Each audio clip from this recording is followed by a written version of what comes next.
Hey guys, so in this video we are going to be sharing with you the best formation and custom tactics in FIFA 23 right now. This is going to be the best formation breakdown video you have ever seen, so stay tuned. If you are keen on using the best custom tactics in FIFA 23, then you need to see this video. So in order for us to keep producing videos like this, we need your support by smashing the like button, subscribing, and turning on that notifications bell so that you know exactly when we release new content. Now here is exactly what we will be covering in this video. So without further ado, let's get right into it. So what is the formation in question? It is the 5-2-1-2. Now this 5-2-1-2 has been one of our favourite formations in FIFA in the last few years, and it is really easy to see why. Firstly, it's a 5 at the back, so it is very tough to break down, as when you have 5 in that shape, there is not a lot of space in behind. And one thing that works extremely well in FIFA this year, this early on, is having balance. You need to have that balanced attack and defense, and this formation really delivers in that category. The two centre midfielders in front are really critical to the attack and defense, as they do need to do both roles, which allows the cam and the two strikers to be that perfect trio to terrorise any defense in the year. Secondly, this is a great formation for people who love to attack with wingbacks like we do, which absolutely love this. We really admire the way that teams like Liverpool, PSG, Inter Milan use their attacking wingbacks to create chances, and with the way we've set up the instructions and tailored the tactics to implement the wingbacks into this formation, so it is really key to have two competent attacking wingbacks that you like, that will be able to create a lot of chances for us, and we've got some more tips on the fullbacks coming later on in the video. And thirdly, it really provides people with those that like to play a real good counter-attacking style as well, with a 5-5 split. And what that 5-5 split is just sometimes you can allow that 5 at the back to just defend, and then you can allow the 5 in front to kind of be those attacking threat for you, leaving those two centre midfielders to drift in between the lines and leave the attackers up top. And this split is extremely useful, especially when you have a lead late on in the game that you're just sort of looking to hang on maybe in the last 10 minutes. The 5 at the back makes it hard for people to break down because there's no space in between the lines or in behind. But naturally, you've got to have speedy players up front to be able to play that counter-attacking style of play. So let's move on into our tactics that we settled on for this formation. So starting off with the defensive style, we chose balance because, as we said earlier, balance is really key in FIFA this year. So for that reason, we don't want to go anywhere near a press or anything different like that, especially when this is a balanced starting formation. Moving into the defensive width, we chose 45 because it is more important to keep the middle of the pitch tight and compact and make it more difficult for your opponent to play through balls through the middle of your defense or in between your defenders and your fullbacks. Especially in 5 at the back, this means there is basically no space for any through balls in between the lines, and it forces people to play out wide, which is much less of a threat. Moving on into the depth, we chose 60 because as we've begun to come a little bit more confident with the game, we do feel like this is a good number. We want to push players up the field, especially our fullbacks, and we want to dominate the game with possession. This can mean more counters, but with the 5 at the back, we barely have conceded any goals, let alone any chances, and no counterattacks really at all, which is further proof to how great this formation really is. With the build-up play, we chose balance because we do really like to dominate possession and take our time building attacks, but we also want to have enough players getting up the field, mainly concerning our fullbacks. We found fast build-up left us a little bit too far open, and long ball wasn't really something we liked in this philosophy that we're trying to build with this formation, so we decided to stay with balanced, and we'll get into the instructions that will kind of really tailor what we're looking to do with this formation. Chance creation, we went for direct passing because when we get into the final third, we want players and we need players to be making runs in behind so that the likes of our fullbacks and our cam can look for passes in behind, but also then exploit the space because defenders will drop off to cover the strikers, leave space in between the lines for the likes of the cams and the fullbacks to exploit that space. Again, you might think this leaves us exposed, but we've had pretty much no issues with any counterattacks due to how well the players get back into position.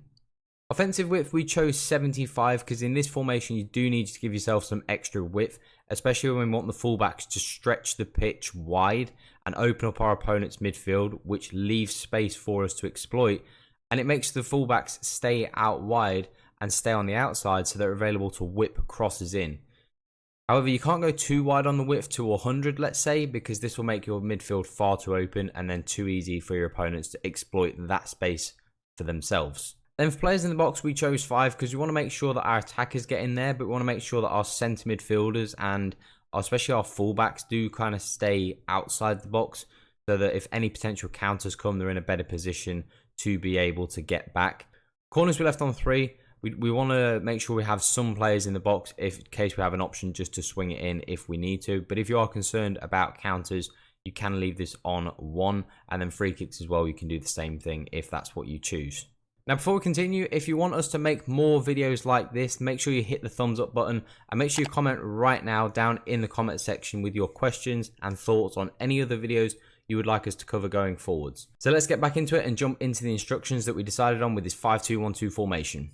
With goalkeepers, I like to have mine on comes to crosses. This does give me an advantage when people look to whip crosses in or whip balls in the box from corners.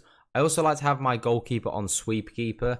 But if you are someone who manually controls your keeper, then some of these instructions would be irrelevant. When it comes to key attributes, for me, reactions and reflexes are really the only stats you've got to be interested in when it comes to goalies, because your AI controls it, so it's really only relevant to the AI. The higher the number, obviously, the better the keeper, but this is not the law.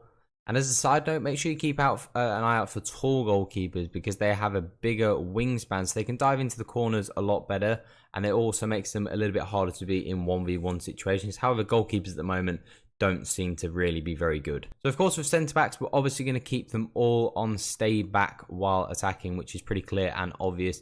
And it is also important to have your slowest centre back in the middle 3. So in this case, we have Casemiro because he is the slowest centre back. When it comes to key attributes for the centre back, obviously pace is going to be important and the one thing that a lot of people look to. But again, it's not the law. It's not something that you absolutely need. But obviously, players at sort of at least 65 is a bare minimum. I also like to look for players with high reactions and composure because I find those to be really, really key. And obviously, high defending stats are all important. So make sure you keep an eye out for things like defensive awareness and aggression, which can be really important when your AI is in control of that individual.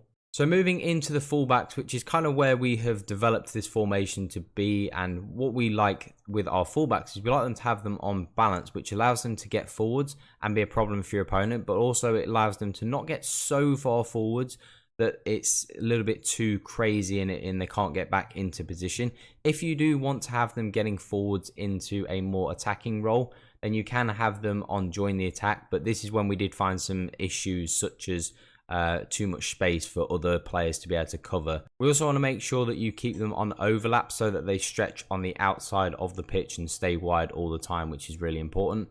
And some of the key attributes that you want to look for when you're looking for your fullback, of course, speed will be important, but again, it is not absolutely necessary. It depends on who you're playing against. High passing across the board is really, really important because especially when they get into the final third, so things like vision, short passing and crossing is really important because they are the main stats that they're going to be utilizing in that final third. Also, stamina is really important because they're going to do a lot of running up and down the wing, so you do need to make sure they have good stamina. So moving on to the central midfielders, where you need to have 2 box-to-box midfielders in this position because they do need to do attacking and defensive jobs. We want to keep them on balance and also stay on edge of the box so they're able to break up any counters because they're in a better starting position. In terms of key attributes, we want them to be well-rounded passers because they need to play lots of different types of passes. High interception is obviously a no-brainer, and again, they want to have high stamina because of the amount of running that they're going to have to do. You also want to make sure you've got players with balanced work rates such as high or medium or something like that, because then they'll be able to do an equal job running in both parts of the pitch.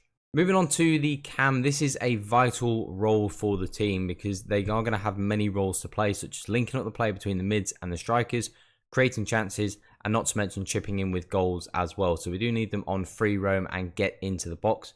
The free roam gives them the license to drift around, meaning defenses are going to have a really tough time picking them up because they're going to be drifting all around in the final third.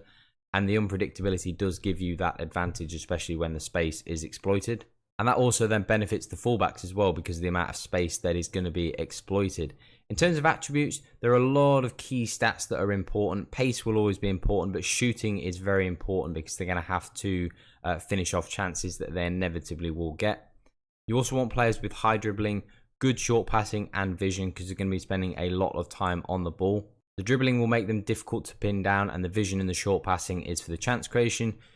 You also really need to make sure they've got at least a 4-star weak foot as a minimum, because of the amount of chances they're going to create. A 3 or a 2-star weak foot could have issues for you, especially in clutch situations. And now finally we make it to the 2 strikers. The 2 up top are the ones that are going to score the majority of your goals. These guys are critical to your success. We like to have 2 quick players up front, but we do have Nunez, who just offers that big presence and that ability to bounce the ball off and offer a different way to play. We do want them both on get in behind, and also that kind of links in with the direct passing tactic. But we want to keep them on stay central, because they don't want to drift out wide and get in the way of the fullbacks. They want to stay in the middle of the picks for any crosses that might come in, so they're able to finish them off, especially the likes of Nunez with his height. When it comes to attributes, we already mentioned pace being important, but it's not absolutely essential in FIFA right now. Of course, shooting is of high importance. You need guys that have got high shooting. You also want to make sure you've got at least a 4-star weak foot. I know we don't have that on Nunez, but you do ideally want at least a 4-star weak foot. So in those clutch situations, you don't have someone who could let you down. You also want to look for players that have got high composure, again, in those clutch situations, so they're able to finish off the chances that you need. So that is it for what we believe to be the best formation and tactics in FIFA 23 right now. We absolutely love playing FIFA in this way and in this style. So we hope you get as much fun and enjoyment playing in this formation as we do. As we have said earlier in the video, if you want us to continue to make more detailed videos like this one, then we do need your support. So make sure you do smash the like button, subscribe, and turn on those notification bells so that you know when new content is released. Make sure you go and follow our Twitter and our TikTok when you want to see even more FIFA content from us. And if you do have any questions that you'd like to ask, make sure you join our Discord as well, or let us know down in the comment section down below. The links to everything is in the description. So thanks for watching, and I'll see you in the next one.